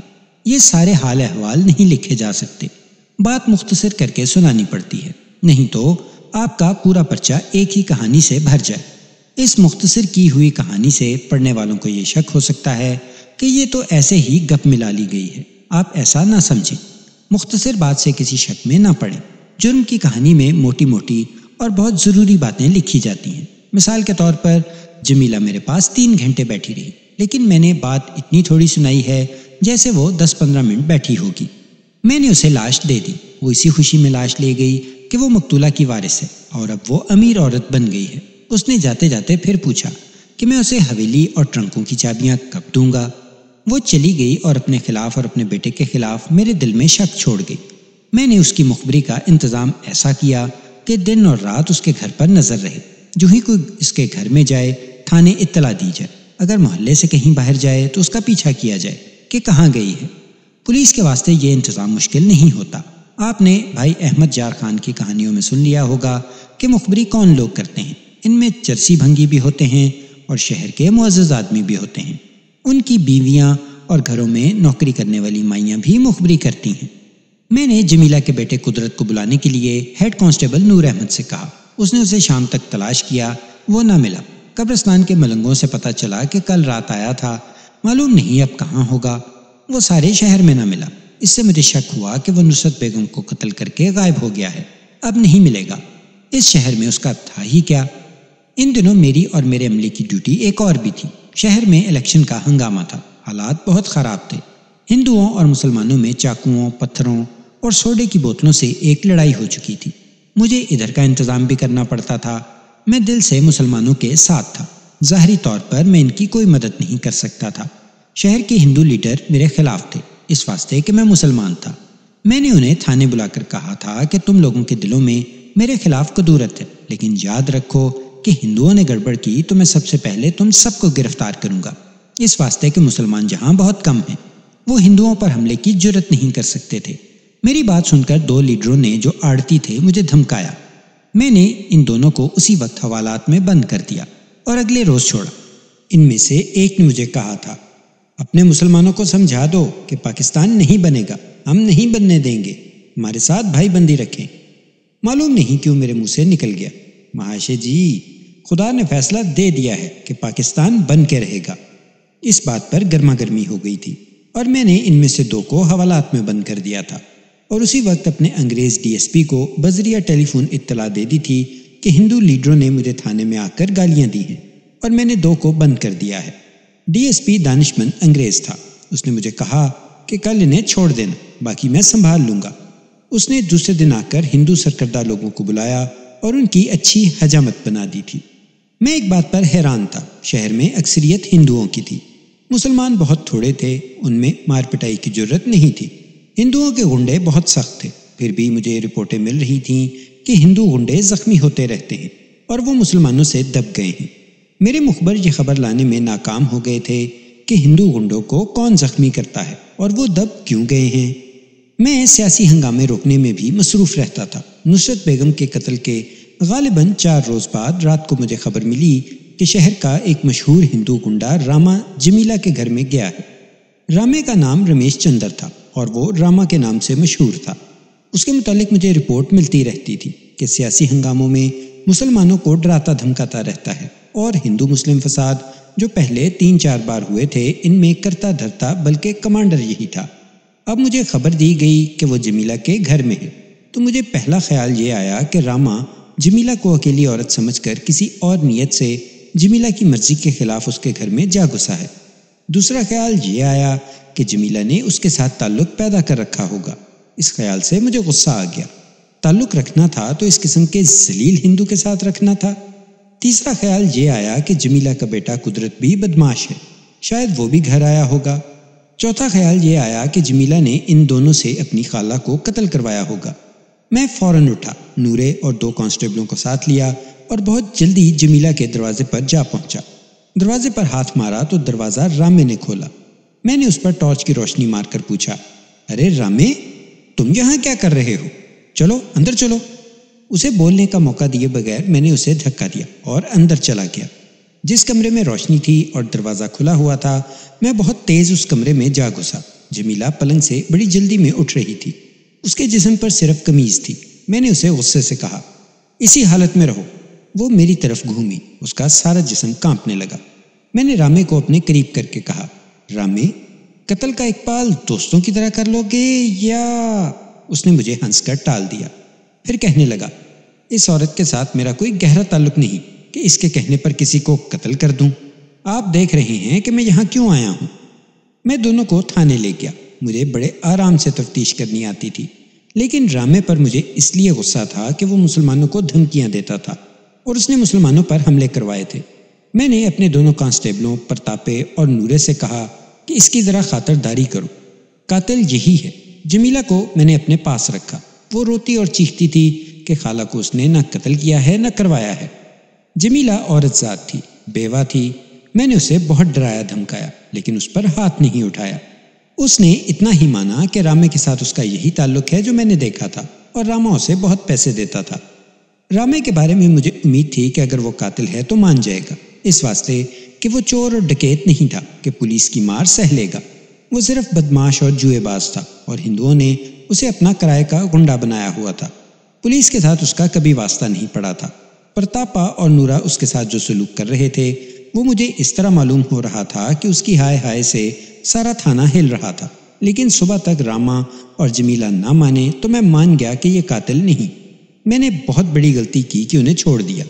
یہ غلطی اس واسطے مجھ سے ہو گئی کہ میرے اوپر غصہ سوار تھا۔ میں نے نصرت بیگم کے قتل کو دماغ سے اتار دیا تھا۔ میں رامے سے انتقام لے رہا تھا۔ اس نے سیاسی گڑبڑ میں کئی مسلمانوں کو زخمی کیا تھا اور مسلمانوں کے جلسوں میں گڑبڑ بھی کی تھی۔ اپنی غلطی کا احساس مجھے 2-3 دن بعد ہوا۔ دوسری یا تیسری شام کا ذکر ہے کہ جمیلہ کا بیٹا قدرت میرے پاس آ گیا۔ اسے ایک کانسٹیبل لایا تھا۔ وہ بڑی اچھی شکل و صورت کا نوجوان تھا۔ اس سے میں صحیح معنوں میں تفتیش کرنا چاہتا تھا۔ اس کے ساتھ میں کچھ پیار سے پیش آیا اور اسے کہا کہ مجھے بہت ساری باتیں معلوم ہو چکی ہیں، اس واسطے وہ جھوٹ بولنے کی کوشش نہ کرے ورنہ بہت پریشان ہوگا۔ اس نے بڑے اچھے لہجے میں جواب دیا کہ وہ شہر سے باہر گیا ہوا تھا، آج ہی واپس آیا ہے، اور اسے اس کانسٹیبل نے دیکھ لیا اور تھانے لے آیا۔ راستے میں اس نے مجھے بتایا کہ میری نانی نصرت بیگم قتل ہو گئی ہے۔ تم قتل کی رات شہر سے غائب ہوئے تھے۔ میں نے کہا، کہاں گئے تھے؟ مسلم لیگ کے شیخ عبد الودود صاحب سے پوچھ لیں، اس نے جواب دیا۔ قدرت، میں تم سے پوچھ رہا ہوں، میں نے کہا، اور میں جو پوچھ رہا ہوں وہ مجھے فوراً بتا دو۔ جناب، میں آپ کو صرف یہ بتا سکتا ہوں کہ میں یہاں کی مسلم لیگ کا ایک پیغام ضلع کے صدر کے پاس لے کر گیا تھا۔ اس نے کہا، اگر آپ مجھ سے پوچھیں گے کہ وہ پیغام کیا تھا تو وہ میں آپ کو نہیں بتاؤں گا۔ میرے ہاتھوں پر جلتے ہوئے انگارے رکھ دیں، درد سے چیخیں ماروں گا، وہ پیغام نہیں بتاؤں گا، پولیس کو نہیں بتاؤں گا۔ مجھے غصہ آ گیا۔ میں نے اسے گالی دے کر کہا کہ اس چرسی اور جواریے کا مسلم لیگ کے ساتھ کیا تعلق ہو سکتا ہے۔ وہ عجیب سی ہنسی ہنس پڑا اور کہنے لگا، آپ ہیں تو مسلمان، لیکن آپ صرف لاٹھی چارج اور گرفتاریاں کرنا ہی جانتے ہیں۔ میں مسلم لیگ کے لیے جو کام کر رہا ہوں وہ آپ کو بتا دوں تو آپ مجھے ابھی حوالات میں بند کر دیں گے۔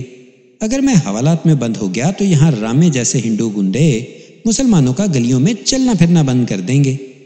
اس نوجوان نے مجھے چکر میں ڈال دیا۔ میں نے ایک کانسٹیبل سے کہا کہ شیخ عبد الودود کو بلا لائے۔ وہ شہر کی مشہور شخصیت تھی۔ اس کے آنے تک میں قدرت سے پوچھ گچھ کرتا رہا۔ وہ اس بات پر زور دے رہا تھا کہ نانی نصرت ہی ایک انسان تھی جس سے اسے پیار ملا تھا۔ وہ رو پڑا۔ میں نے اپنی زبان کا ہر داؤ آزما لیا، اس پر جرح کی۔ اس نے ہر سوال کا جواب اتنا مکمل اور ایسے پختہ لہجے میں دیا کہ مجھے اس کی کسی بھی بات میں جھوٹ کا شک نہیں ہوتا تھا۔ پھر بھی میں اسے آوارہ، بدماش اور چرسی جواریہ سمجھتا تھا، اس واسطے کہ وہ چالاک تھا۔ شیخ عبد الودود آ گیا۔ میں اسے جانتا تھا۔ میں دفتر سے نکل گیا اور اسے باہر ہی روک کر پوچھا کہ وہ قدرت کو جانتا ہے اور کیا وہ فلاں رات کوئی پیغام لے کر کہیں گیا تھا۔ شیخ عبد الودود نے جواب دے کر میرا دماغ صاف کر دیا۔ اس نے بتایا کہ قدرت اس شام 4 بجے مسلم لیگ کے دفتر میں آیا تھا۔ اسے رات 8 بجے کی ریل گاڑی پر بٹھایا گیا تھا اور یہ آج شام سے کچھ دیر پہلے کام کر کے واپس آیا ہے۔ شیخ عبد الودود نے مجھے کام بھی بتا دیا۔ کمال پور میں مسلمان گنڈوں کی کمی تھی۔ ہندو گنڈے سر چڑھ رہے تھے۔ پہلے قدرت اور اس کے 10-12 ساتھیوں نے ہندو گنڈوں کو دبائے رکھا، لیکن ہندوؤں نے 15-20 سکھوں کو کہیں سے بلا لیا۔ پولنگ میں 2 دن باقی تھے۔ خطرہ تھا کہ ہندوؤں کے گنڈے پولنگ سٹیشنوں پر مسلمان ووٹروں کو ہراساں کریں گے۔ اس واسطے قدرت کے ہاتھ ضلع کے صدر مسلم لیگ کو پیغام بھیجا گیا کہ ادھر ادھر سے 20 کے قریب لٹھ باز اور چھری مار کمال پور بھیجے جائیں جو پولنگ کی نگرانی کر سکیں۔ قدرت آج آدمی لے کر واپس آیا ہے۔ یہ پاکستان کی تاریخ کا ایک عجیب باب ہے کہ پاکستان بنانے میں چرسیوں، جواریوں اور بدماشوں نے بہت کام کیا تھا، لیکن میں قدرت کے بارے میں جاننا چاہتا تھا، اس واسطے کہ وہ تو بچپن سے ہی آوارہ ہو گیا تھا۔ میرا خیال تھا کہ اس میں جذبات نہیں تھے۔ شیخ عبدالودود نے اس کی بہت تعریف کی اور کہا کہ قدرت دیانت دار ورکر ہے اور یہ جو کام کر رہا ہے وہ کوئی دوسرا شاید نہ کر سکے۔ اسے کہا گیا تھا کہ وہ اس پیغام کو خفیہ رکھے جو وہ لے گیا تھا۔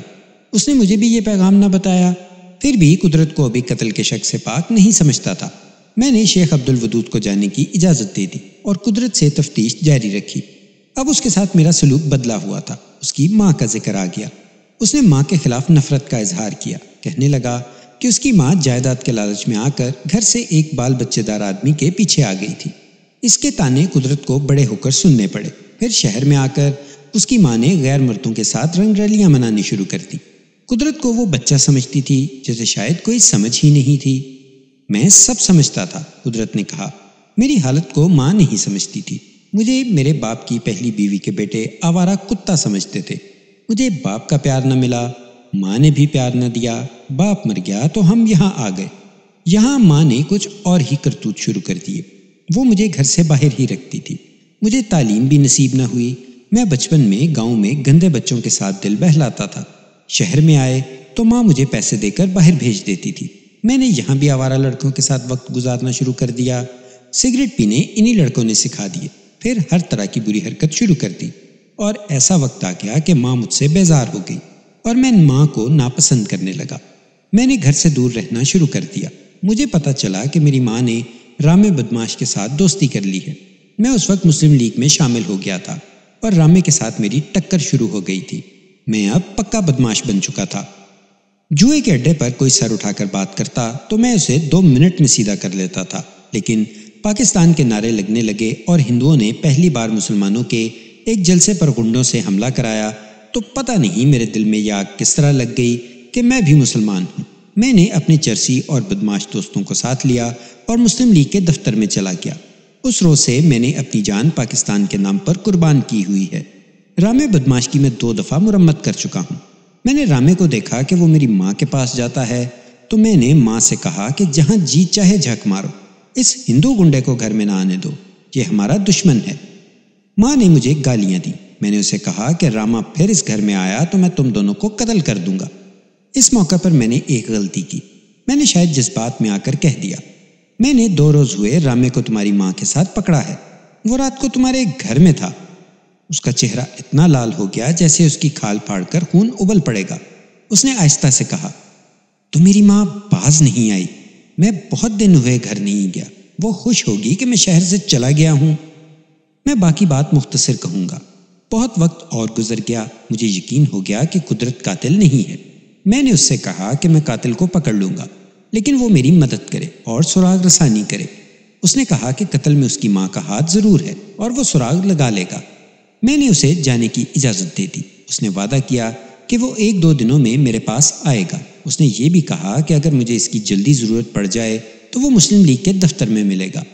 پولنگ میں 2 دن باقی تھے، اس واسطے شہر میں ہندو مسلم دشمنی بہت بڑھ گئی تھی۔ مسلمانوں نے بھی گنڈا فورس تیار کر لی تھی۔ مجھے راتوں کو شہر کے گشت پر جانا پڑتا تھا، دن بھی اسی طرح گزر جاتا تھا۔ وارداتوں کی تفتیشیں ملتوی ہو گئیں۔ نصرت بیگم کے قتل کی بھی تفتیش الگ رکھ دی گئی۔ تیسری چوتھی رات کا واقعہ ہے کہ میں گشت سے واپس آ کر گہری نیند سویا ہوا تھا۔ میرے گھر کا دروازہ کھٹکا، میری آنکھ کھل گئی۔ ضرور شہر میں کسی گڑبڑ کی خبر آئی ہوگی۔ میں نے دروازہ کھولا تو باہر قدرت کھڑا تھا۔ میں سمجھا کہ نصرت بیگم کے قتل کے سلسلے میں کوئی خبر لایا ہے، لیکن وہ بڑے غلط وقت آ گیا تھا۔ مجھے غصہ آ گیا۔ مجھے گرفتار کر لے، قدرت نے کہا۔ یہ لیں ریوالور۔ میں رامے بدماش اور اپنی ماں کو اس ریوالور کی 2 گولیوں سے ختم کرایا ہوں۔ نانی نصرت کو رامے نے قتل کیا تھا اور میری ماں نے قتل کروایا تھا۔ میری نیند اڑ گئی۔ میں نے اس سے پوچھا کہ وہ تھانے گیا تھا۔ اس نے بتایا کہ وہ سیدھا میرے گھر آیا ہے، تھانے نہیں گیا۔ میں اسے اندر اپنے کمرے میں لے گیا اور اس کے ہاتھ سے ریوالور لے کر الگ رکھ دیا۔ اس سے کہا کہ وہ بتائے کہ یہ واردات اس نے کس طرح کی ہے۔ رامے کے ساتھ میری ایک دشمنی تو یہ تھی کہ اس نے ہمارے جلسوں میں ہندو گنڈوں کو ساتھ لے کر گڑبڑ کروائی تھی، اس نے کہا۔ پھر مسلمانوں کے ساتھ ہندوؤں کا جو ٹکراؤ ہوا تھا وہ رامے نے کروایا تھا۔ وہ مسلمانوں کو دھمکیاں دیتا تھا، میں اس کے مقابلے میں آ گیا اور اس کی بدماشی ٹھنڈی کر دی۔ اس نے مجھے قتل کی دھمکی دی، پھر میرے پاس آیا اور کہنے لگا کہ جتنی رقم مانگتے ہو دلاؤں گا، میدان سے نکل جاؤ۔ میں نے اس سے کہا کہ میں مسلمان ہوں، مسلمانوں کی حفاظت کروں گا، یہاں پاکستان کا نعرہ پہلے سے زیادہ اونچا لگے گا اور میری بدماشی میری قوم کے کام آئے گی۔ اسی طرح رامے کے ساتھ قدرت کی دشمنی دو طرح کی ہوگی، ایک قومی سطح پر اور دوسری ذاتی۔ شیخ عبد الودود مجھے پہلے ہی قدرت کے بارے میں بتا چکا تھا، اگر وہ نہ بتاتا تو میں قدرت کی زبان سے ان باتوں کو کبھی سچ نہ مانتا جو وہ مجھے سنا رہا تھا۔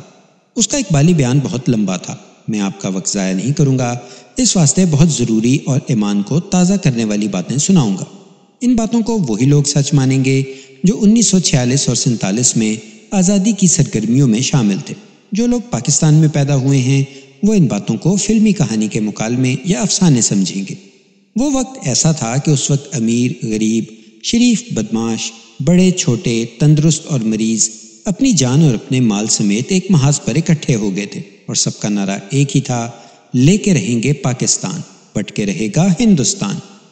میں آپ سب کو آزادی کے جہاد کا ایک پہلو خاص طور پر بتانا چاہتا ہوں، وہ یہ ہے کہ میں جن علاقوں میں رہا ہوں وہ پاکستان میں آنے والے علاقے نہیں تھے، بہت دور کے علاقے تھے، لیکن وہاں کے مسلمانوں نے بھی پاکستان کے لیے اتنا ہی جہاد کیا ہے جتنا پنجاب، سندھ، سرحد، بلوچستان اور بنگال کے مسلمانوں نے کیا تھا۔ ہندوستان کے علاقے کے مسلمانوں کو ہندوؤں نے پاکستان بنانے کی بہت سزا دی تھی اور وہاں مسلمان آج تک یہ سزا بھگت رہے ہیں۔ ان میں کمال پور کے مسلمان بھی تھے جنہیں معلوم تھا کہ پاکستان بن گیا تو وہ ہندوؤں کی حکومت میں رہیں گے، لیکن انہوں نے ہندوؤں کے ساتھ خونی دشمنی پیدا کر لی تھی۔ قدرت جیسے آوارہ اور بدماش مسلمان بھی پکے مسلمان بن گئے تھے، ان کے پاس ایک ہی ہنر تھا، لڑائی اور مار کٹائی اور گنڈا گردی۔ انہوں نے اسی فن کے زور پر ہندوؤں کو دبا لیا اور پولنگ میں مسلمانوں کو محفوظ اور بے فکر کر دیا۔ اب ان مسلمان گنڈوں میں سے ایک نوجوان ایک ہندو گنڈے بلکہ گنڈوں کے سردار اور اپنی بدکار ماں کو قتل کر کے میرے پاس آ گیا تھا۔ اس نے آلہ قتل جو ایک ریوالور تھا مجھے دے دیا اور وہ اقبالی بیان دے رہا تھا۔ اس لڑکے نے مجھے میری زندگی کے سب سے زیادہ سخت اور خطرناک امتحان میں ڈال دیا۔ میں اپنے ایمان اور ڈیوٹی کے درمیان اس طرح کھڑا ہو گیا جس طرح کوئی پاگل چلتے چلتے رک جاتا ہے اور کبھی دائیں دیکھتا ہے، کبھی بائیں، کبھی اوپر دیکھتا ہے اور کبھی نیچے۔ میری خواہش تھی کہ قدرت بہت جلدی اپنا بیان ختم کرے، اس واسطے کہ میں جانتا تھا کہ ابھی رپورٹ آ جائے گی کہ راما اور جمیلہ قتل ہو گئے ہیں اور لاشیں جمیلہ کے گھر پڑی ہیں۔ قدرت نے جب بیان کو آگے بڑھایا تو میں جس شش و پنج میں پڑ گیا تھا اس سے میرا دماغ آزاد ہو گیا۔ میرے اندر سے آواز آئی، محبوب آج پاکستان تجھ سے بھی قربانی مانگ رہا ہے، پہلے آپ قدرت کا بیان سن لیں۔ اس روز آپ نے مجھے تھانے بلایا تو میں نے آپ کو بہت سی باتیں نہیں بتائی تھیں۔ قدرت نے کہا، میں آپ کو اس دن صرف یہ یقین کراتا رہا تھا کہ میں نے نانی نصرت کو قتل نہیں کیا۔ نانی نصرت کے قتل کی وجہ ایک اور بھی تھی، وہ میرے ساتھ بہت پیار کرتی تھی۔ میں نے جب مسلم لیگ کا کام کرنا شروع کیا تو نانی کو بتایا، وہ بہت خوش ہوئی، اس نے مجھے 5 روپے دیے، کہنے لگی، قدرت بیٹا میں جانتی ہوں تم یہ پیسے جوئے میں ہاراؤ گے یا ان کی چرس پی لو گے، لیکن میں تمہیں انعام دے رہی ہوں، اس کی قدر کرنا۔ اب میں تمہیں نہیں کہا کروں گی کہ برے کام چھوڑ دو، اگر تم سچے دل سے پاکستان کے لیے کام کر رہے ہو تو مجھے یقین ہے کہ تم برے کام خود ہی چھوڑ دو گے اور خدا تمہارے سارے گناہ معاف کر دے گا۔ نانی نصرت دل و جان سے مسلم لیگی اور پاکستان کی عقیدت مند تھی، انہوں نے میرا خوب حوصلہ بڑھایا۔ میں نے ایک روز اسے بتایا کہ میں مسلم لیگ کا کوئی شریفانہ کام نہیں کر رہا، میں تو ہندوؤں کے مقابلے میں غنڈہ گردی کرتا ہوں۔ اسے معلوم تھا کہ مسلمان اینٹ کا جواب پتھر سے نہ دیں تو ہندو انہیں کچا کھا جائیں گے۔ نانی نصرت کا جو جذبہ تھا اس کا اندازہ اس سے لگائیں کہ میری غنڈہ گردی کی بات سن کر وہ ٹرنکوں والے کمرے میں چلی گئی۔ واپس آئی تو اس کے ہاتھ میں یہ ریوالور تھا اور ایک بیلٹ جس میں 24 گولیاں اڑسی ہوئی تھیں۔ کہنے لگی، یہ تمہارے نانا مرحوم کا پستول ہے، ہمیشہ ٹرنک میں پڑا رہا ہے، یہ لے جاؤ، لیکن ایک احتیاط کرنا بیٹا، اسے ہر کسی کو دکھاتے نہ پھرنا، کسی جرم میں پکڑے جاؤ گے۔ ہندوؤں نے گھروں میں بندوقیں اور پستول چھپا کر رکھے ہوئے ہیں، ایک نہ ایک دن ان ہتھیاروں سے مسلمانوں پر گولیاں چلیں گی، اس وقت یہ پستول تمہارے کام آئے گا۔ یہ ریوالور آج رات میرے کام آیا ہے، میں نے یہ ریوالور ہر وقت اپنی ٹانگ کے ساتھ باندھ کر رکھا ہے۔ نانی نصرت 10-15 روپے مسلم لیگ کے فنڈ میں دے دیا کرتی تھی، اس کی یہی ایک نیکی کافی تھی کہ وہ مجھ جیسے گنڈے کو سینے سے لگا کر رکھتی تھی۔ ایک روز نانی نے مجھے بتایا کہ الیکشن کے لیے مسلم لیگ کو روپیہ چاہیے، اس کے واسطے نانی نے بتایا کہ وہ 2000 روپیہ دے رہی ہے۔ 2-3 دن بعد میں اس کو دیکھنے گیا تو اس نے میری ماں کو کوسنا شروع کر دیا۔ اس نے بتایا کہ معلوم نہیں کسی طرح تیری ماں کو پتہ چل گیا کہ نانی مسلم لیگ کو خاصی بڑی رقم دے رہی ہے، شاید نانی کی مائی نے میری ماں کو بتایا ہوگا۔ میری ماں نے نانی نصرت کے گھر آ کر کہا کہ نانی مسلم لیگ کو یہ رقم نہ دے بلکہ میری ماں کی مالی امداد کرے۔ نانی نہ مانی۔ میری ماں نے نانی سے کہا کہ پاکستان بکواس کے سوا کچھ بھی نہیں، مسلمان لیڈر پرچیاں لے کر ممبر بن جائیں گے اور پاکستان کے نعرے کو بھول جائیں گے۔ نانی پر کچھ اثر نہ ہوا۔ میری ماں نے کہا فرض کرو مسلمانوں کو پاکستان مل گیا تو بھی ہمارا شہر تو پاکستان میں نہیں آئے گا، اس واسطے نانی کو چاہیے کہ وہ ہندوؤں کو خوش رکھے اور یہ رقم کانگریس کو دے دے۔ نانی نصرت نے میری ماں کی خوب خبر لی اور اس کی بے عزتی کی۔ میری ماں نے جاتے جاتے رامے گنڈے کا نام لے کر نانی کو ڈرایا۔ مجھے غصہ تو آنا ہی تھا، سب سے زیادہ غصہ اس پر آیا کہ میری ماں نے رامے کا نام کیوں لیا تھا۔ نانی نصرت نے کہا کہ پتہ چلا ہے کہ راما گنڈا تمہاری ماں کے پاس آتا ہے۔ یہ سن کر میرا دماغ چکرا گیا۔ میں ماں کے پاس چلا گیا اور اس سے پوچھا کہ کیا راما واقعی اس کے پاس آتا ہے؟ ماں نے مجھے گالیاں دینی شروع کر دیں۔ میں نے ریوالور نہ نکالا، چاقو نکال کر کھول لیا اور ماں سے کہا میرا تیرا تعلق ختم ہے، لیکن راما اس گھر میں آیا تو قتل ہو جائے گا۔ وہ چیخی کہ خالہ نے تجھے میری بے عزتی کرنے کو بھیجا ہے، اسے میں ایسا غائب کراؤں گی کہ اس کی مشک بھی کسی کو نہیں ملے گی۔ میں نے غصے سے آگے بڑھ کر چاقو کی نوک اس کی شہرک پر رکھ دی اور دانت پیس کر کہا تم اپنی خالہ کی نہیں مسلمانوں کی دشمن بنی ہوئی ہو۔ وہ اتنی ڈری کہ اس نے ہاتھ جوڑ کر میری منت کی کہ اب چلے جاؤ، قسم کھاتی ہوں کہ آئندہ راما یہاں نہیں آئے گا۔ اسے شاید میری غنڈہ گردی کا پتہ چل گیا تھا، اسے رامے نے بتایا ہوگا۔ میں رامے کو 3-4 روز پہلے پھینٹی لگا چکا تھا۔ میری ماں کو ڈر پیدا ہو گیا تھا کہ میں اسے قتل کر دوں گا، اس واسطے اس نے سچی بات کہہ دی کہ آئندہ راما یہاں نہیں آئے گا۔ میں گھر سے باہر رہا، دیکھا نہیں کہ راما پھر بھی میری ماں کے گھر جاتا ہے یا نہیں۔ اس روز آپ نے بتایا کہ آپ نے رامے اور میری ماں کو موقع پر پکڑا ہے۔ آپ نے مجھ پر مہربانی کی تھی کہ مجھے چھوڑ دیا تھا۔ میں نے 2 راتیں چھپ کر اپنے گھر پر نظر رکھی۔ آج رات رامے کو اندر جاتے دیکھا۔ 3-4 منٹ بعد میں نے دروازہ کھٹکھٹایا۔ دروازہ رامے نے کھولا۔ میں کچھ کہے بغیر اندر چلا گیا اور جلدی سے دروازے کی زنجیر چڑھا دی۔ میرے ہاتھ میں ریوالور تھا۔ میں نے کہا رامے اندر چلو۔ اس نے ہنس کر کہا قدرے تم مجھے اپنا بھائی کیوں نہیں سمجھتے، مجھے دشمن نہ سمجھو۔ میں نے کہا رامے اندر چل، میں تمہیں چاقو نکالنے کا موقع نہیں دوں گا۔ وہ میری ماں والے کمرے میں میرے آگے آگے گیا۔ آگے میری ماں تھی۔ رامے نے میری ماں سے کہا تمہارا بیٹا تو پگلا ہے۔ وہ جو ہی میری طرف گھوما میں نے 2 گولیاں چلا دی۔ 1 قدم کا فاصلہ تھا۔ وہ بہت آہستہ آہستہ گرا لیکن تڑپا نہیں، بغیر تڑپے مر گیا۔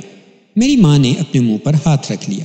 اسے اتنا خوف ہوا کہ اس کے منہ سے آواز بھی نہ نکلی۔ میں نے اسے کہا اگر زندہ رہنا چاہتی ہو تو بتا دو کہ نانی نصرت کو کس نے قتل کیا ہے۔ جھوٹ بولو گی تو تمہاری لاش اس کتے کی لاش کے ساتھ پڑی ہوئی ہوگی۔ میں نے تمہیں کہا تھا کہ یہ کتا یہاں آیا تو مارا جائے گا۔ میری ماں کا سارا جسم کانپ رہا تھا۔ اس نے میری منت کی کہ اسے گولی نہ مارو۔ ریوالور کی نالی اسی کی طرف تھی۔ اس نے بتا دیا کہ اپنی خالہ کو اس نے رامے کے ہاتھوں قتل کرایا ہے۔ راما نانی نصرت کے گھر کی دیوار چڑھ کر اندر گیا تھا۔ واپس آ کر اس نے میری ماں کو بتایا کہ اس کی خالہ گہری نیند سوئی ہوئی تھی، وہ پیٹھ کے بل تھی۔ رامے نے اپنا انگوٹھا اس کی شہرک اور ٹھوڑی کے درمیان رکھ کر دبایا اور نانی نصرت کے سینے پر اپنا گھٹنا دبائے رکھا تاکہ وہ تڑپ نہ سکے۔ وہ مر گئی تو راما دیوار پر چڑھ کر گلی میں اتر آیا۔ میری ماں نے قتل کی ایک وجہ یہ بتائی کہ نانی نصرت اسے پیسے نہیں دیتی تھی، دوسری وجہ یہ تھی کہ وہ مسلم لیگ کو 2000 روپیہ دے رہی تھی۔ میری ماں نے رامے کو بتایا۔ رامے نے کہا کہ نہیں مانتی تو اسے ختم کر دیں گے، اس کے مر جانے سے تمہاری خالہ کی حویلی اور مال و دولت تمہیں مل جائے گا۔ اسی واسطے رامے نے نانی نصرت کو قتل کر کے گھر کی کسی چیز کو ہاتھ نہیں لگایا تھا۔ وہ دونوں اس مال کو اپنا سمجھ رہے تھے۔ میں نے ماں سے وعدہ کیا تھا کہ وہ سچ بولے گی تو اسے زندہ رہنے دوں گا، لیکن میرا دماغ غصے اور انتقام سے میرے قابو میں نہ رہا۔ میں نے ماں کے سینے کے ساتھ ریوالور رکھ کر 2 گولیاں چلائیں اور ماں رامے کی لاش کے قریب گری۔ میں وہاں سے آ گیا۔ میں بھاگ سکتا تھا، اس شہر سے کہیں دور چلا جاتا، لیکن مجھے کچھ پتہ نہیں کہ میں کیوں آپ کے پاس آ گیا ہوں۔ مجھے گرفتار کر لیں۔ رات ابھی بہت باقی تھی۔ قدرت اپنا بیان دے چکا تھا۔ وہ خاموش بیٹھا تھا۔ میری نظریں اس کے چہرے پر جمی ہوئی تھیں۔ مجھے یاد نہیں کہ میں کیا سوچ رہا تھا، کچھ سوچ ضرور رہا تھا۔ اچانک میں اس طرح بولا جیسے کوئی اور بول رہا ہو۔ میری زبان سے یہ الفاظ نکلے، قدرت تم یہیں بیٹھے رہنا، میں ابھی آتا ہوں۔ بیٹھے رہنا، گھبرانا نہیں، تمہیں کوئی گرفتار نہیں کرے گا۔ اس کمرے کے 2 دروازے تھے۔ میں نے دونوں کی کنڈیاں باہر سے لگا دیں۔ 2 کھڑکیاں تھیں، دونوں میں پرانے زمانے کی طرح سلاخیں لگی ہوئی تھیں۔ میں نے اپنے اوپر کمبل ڈال لیا تھا۔ خوش قسمتی سے میں نے شیخ عبدالودود کا گھر دیکھا ہوا تھا۔ ان سیاسی حالات میں مسلمانوں اور ہندوؤں کے لیڈروں کے گھروں سے واقفیت پولیس کے لیے ضروری تھی۔ دروازہ کھٹکھٹانے پر شیخ عبدالودود نے خود دروازہ کھولا تو میں نے اس سے کہا کہ فوراً اندر چلیں۔ میں سب انسپکٹر محبوب عالم ہوں۔ وہ بہت گھبرایا۔ اندر جا کر میں نے اسے بتایا کہ میں مسلمان ہو کر میں مسلمانوں کے لیے کچھ نہیں کر سکا، اب ایک موقع ملا ہے۔ میں نے کہا قدرت نے ایک ہی بار 2 قتل کر دیے ہیں۔ اس نے ہندوؤں کے سب سے بڑے گنڈے رامے کو قتل کیا ہے۔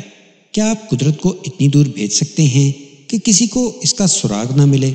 آپ ضلعی مسلم لیگ سے بات کر سکتے ہیں کہ یہاں کا بڑا کارآمد نوجوان سزائے موت پا جائے گا، اسے غائب کرنا ہے۔ شیخ عبدالودود حیرانی سے مجھے دیکھتا رہا جیسے اسے میری بات پر اعتبار نہ ہو۔ میں نے اعتبار کرا دیا۔ اس نے کہا کہ وہ قدرت کو رات ہی رات غائب کر دے گا۔ میں نے اسے ساتھ لیا اور اپنے گھر لے آیا۔ میں نے راستے میں اس کے ساتھ تبادلہ خیالات کر لیا تھا کہ وہ قدرت کو کس طرح غائب کرے۔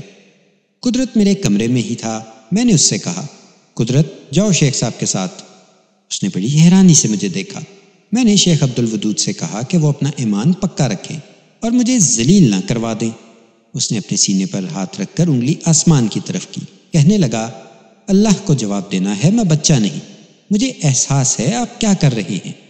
شیخ صاحب، میں نے کہا صبح تک یہ لڑکا شہر میں نہ ہو، اور یاد رکھیں کہ مجھے نہ بتانا کہ اسے کہاں بھیج دیا ہے۔ کہیں ایسا نہ ہو کہ کسی وقت میرا ایمان ہاتھ سے نکل جائے تو میں اسے جا کر گرفتار کر لوں۔ میں یہ ریوالور اسے نہیں دوں گا، یہ میں خود غائب کروں گا۔ قدرت، میں نے اس سے کہا تم سمجھ گئے ہو، شیخ صاحب انتظام کر دیں گے۔ میرے منہ سے ایک بار پھر وہی الفاظ نکل گئے جو ایک بار ہندو لیڈروں سے بات کرتے ہوئے بے اختیار منہ سے نکلے تھے۔ میں جوتشی اور نجومی نہیں تھا، یہ میرے اندر کی، شاید میرے ایمان کی آواز تھی۔ میں نے قدرت سے کہا تمہیں زیادہ عرصہ روپوش نہیں رہنا پڑے گا، یہ خدا کا فیصلہ ہے کہ وہ مسلمانوں کو پاکستان دے گا، خدا جلدی دے گا، پھر تم وہاں چلے جانا۔ حالانکہ الیکشن میں ابھی 2 دن باقی تھے۔ بہرحال 8 ماہ بعد پاکستان بن گیا۔ قدرت ابھی تک حیران اور ششدر کھڑا تھا۔ میں نے شیخ عبدالودود سے کہا کہ اسے لے جائیں۔ قدرت پھر بھی کھڑا رہا۔ قدرت جاؤ، میں نے کہا جلدی نکلو۔ وہ شیخ عبدالودود کے ساتھ چل پڑا۔ دروازے میں جا کر اس نے پیچھے میری طرف دیکھا، میں اسی کو دیکھ رہا تھا۔ اس نے ماتھے پر ہاتھ رکھ کر مجھے سلام کیا۔ جب وہ چلا گیا تو معلوم نہیں مجھے کیا ہوا کہ میری آنکھوں میں آنسو آ گئے۔ مجھے خیال آیا کہ محمد بن قاسم جب ہندوستان میں آیا تھا تو اس کی عمر قدرت جتنی تھی۔ میری قوم کی گود میں بہت محمد بن قاسم پل رہے ہیں۔ آپ شاید برا منائیں کہ میں نے ایک چرسی اور جواریے کو محمد بن قاسم سے ملا دیا ہے۔ جی ہاں، میں نے یہ گستاخی کی ہے، لیکن ہم نے بے شمار محمد بن قاسم پیدا کر کے انہیں جوئے کے اڈوں کا راستہ دکھا دیا ہے۔ آپ اپنے جوان بیٹوں کو سینما، ٹی وی اور فیشن کے راستے سے ہٹا کر مسلم کش ہندوستان کا راستہ دکھا دیں تو آپ کو معلوم ہو جائے گا کہ ہماری قوم میں کتنے محمد بن قاسم ہیں۔ سینکڑوں اور ہزاروں نہیں، لاکھوں ہیں۔ قدرت کو غائب کرا کے نصرت بیگم، رام بدماش اور جمیلہ کے قتل نے مجھے جس مصیبت میں ڈالا وہ میں پوری طرح نہیں سناؤں گا۔ مجھے کچھ کرتب کرنے پڑے، مجھے لائن حاضر، پھر معطل کیا گیا، پھر میں بحال ہوا اور 2 ماہ بعد پاکستان کی طرف جاتے اتنا شدید زخمی ہوا کہ ایک ٹانگ کٹ گئی۔ خدا نے بس اتنی سی قربانی قبول کی۔ قدرت کو میں نے آج تک نہیں دیکھا۔ تو یہ تھی سامعین آج کی نشست۔ امید ہے آپ کو پسند آئی ہوگی۔ انشاءاللہ ملتے ہیں اگلی نشست میں۔ چینل کو سبسکرائب کریں، شیئر کریں اور کامنٹس میں اپنی رائے کا اظہار ضرور کریں۔ اللہ نگہبان۔